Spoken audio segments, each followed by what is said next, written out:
Starseeds, welcome back. So today I'm really excited because I'm going to be showing you how to make the most succulent and delicious vegan Christmas roast. So we all deserve to have a roast on the table for Christmas, and this is cruelty-free and vegan and actually very, very delicious. So let's get into the video. So this recipe is split up into two parts, just like making a cake. There's the wet ingredients and the dry ingredients. So we are going to deal with the wet ingredients now. So to your blender, you are going to add in all of these ingredients, starting with 1 cooked beet. Now this is a store-bought cooked beet, but if you wanted to cook your own, you could do that.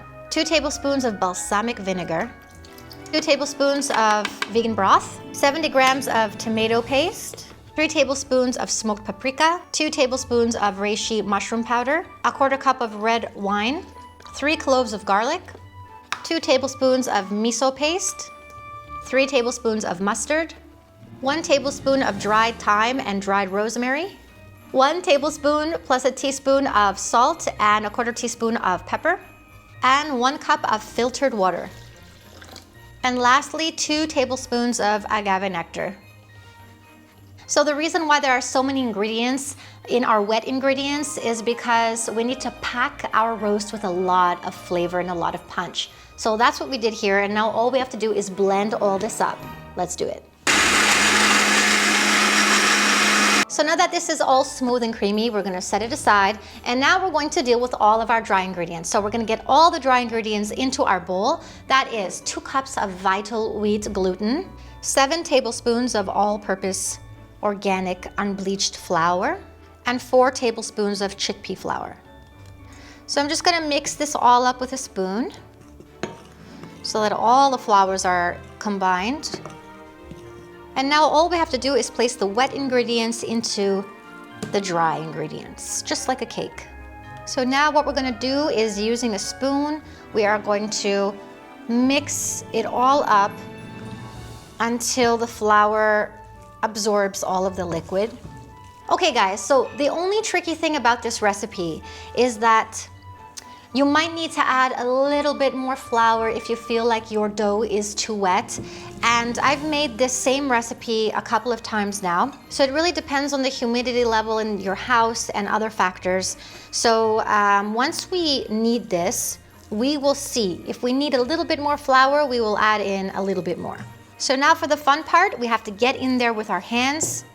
And the most important thing about this recipe is that you need to knead this for 12 minutes, okay? No less. So now that the flour has absorbed all of the liquid, I'm going to go ahead and add in 1 tablespoon of olive oil and continue kneading.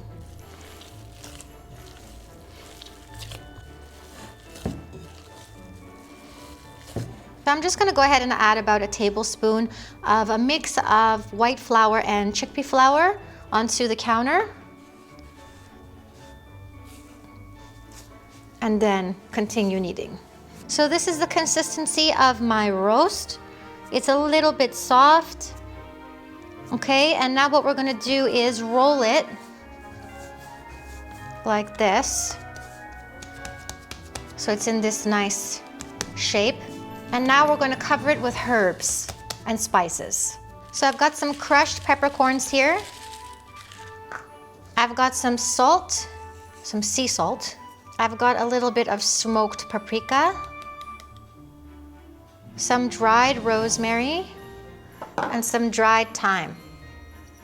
And now we're just going to take our roast and cover it all in these wonderful spices and herbs. And now what we're going to do is wrap this up and let it sit in the fridge for about 30 minutes. So we are just going to wrap our roast like so and place it in the fridge for 30 minutes. So I'll see you guys in 30 minutes. So our roast has been chilling in the fridge for about 30 minutes. So now we are just going to take the plastic wrap off and just simply wrap it in some parchment paper like so. Just put it into the center, or actually not in the center, but all the way at the end. And then fold it. And then what you're gonna do is you're gonna take a string. Now don't panic if you don't have a string, that's fine. You can just twist it. Okay, you can twist it and this is going in the steamer, okay? So what we're gonna do, because I have string, is I'm just going to tie it up. Like I said, if you don't have string, don't worry about it. You can just twist the parchment paper. So if you need to trim the ends, you can just go ahead and trim the ends. Okay. And now this is going in my steamer, okay? Now, this is gonna have to steam for an hour, and then you're gonna flip it and you're gonna steam it for another 30 minutes. So altogether, an hour and a half. Okay, so there's two ways to make seitan. You can steam it or you can boil it in water. The reason why I'm not doing the boiling method is because, well, you're not supposed to boil it, but you're supposed to have it on a simmer. And if you end up boiling it, then your roast will be spongy and it just won't have that nice meaty texture. So by steaming it, you're gently cooking it, and this ensures that you're not gonna have holes and you're not gonna have a sea sponge of a roast. So I highly encourage you to get a steamer. And if you don't have a steamer, I guess you could DIY it. Just take a pot, fill it with water, a quarter of the way up, and then take a strainer and stick it in.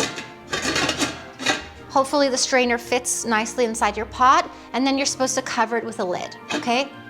That's it. So it's been 1.5 hours and I've removed my roast from the steamer and I've let it cool down. And now we're just going to remove it from the wrap. This is what it looks like for now.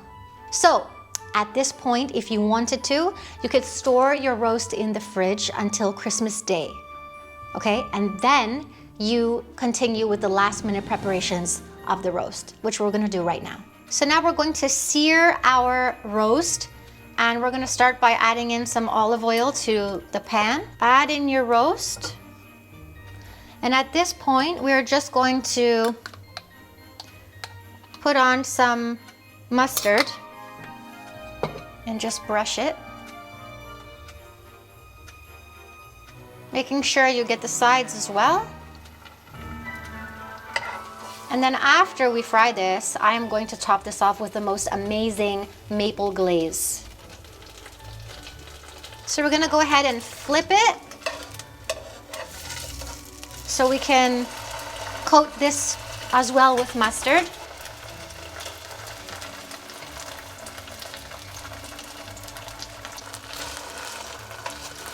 So it's been a couple of minutes. I've seared both sides, and now I'm putting this into a baking tray. And before I place it in the oven, I'm going to top it off with some of this homemade glaze.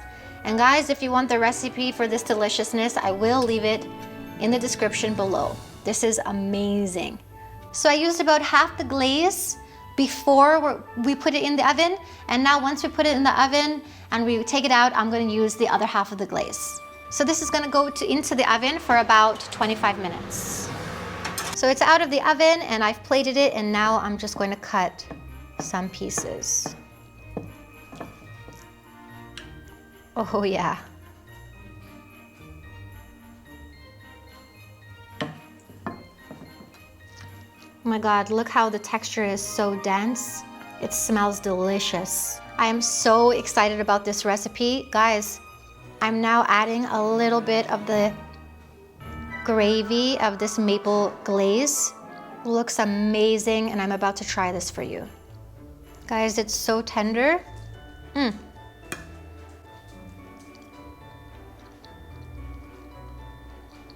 Oh my God. Okay. This is so delicious. You guys are gonna love this recipe. You're gonna love it. Oh my God. Perfect for Christmas. The texture is perfect. It's nice and dense and actually looks like meat on the inside. And there's no sponginess to it. It's very delicious, and all the mustard, the whole grain mustard on top combined with the glaze is just incredible. Very festive, and I'm really happy with it, and I hope you guys tried this recipe. So thank you so much for watching yet another video. If you like this, hit that like button, and if you haven't subscribed, please subscribe to the channel, because we are here every single Wednesdays and Sundays giving you really nice plant-based recipes. Also, don't forget to look into the description below for all of the details on this recipe. See you later.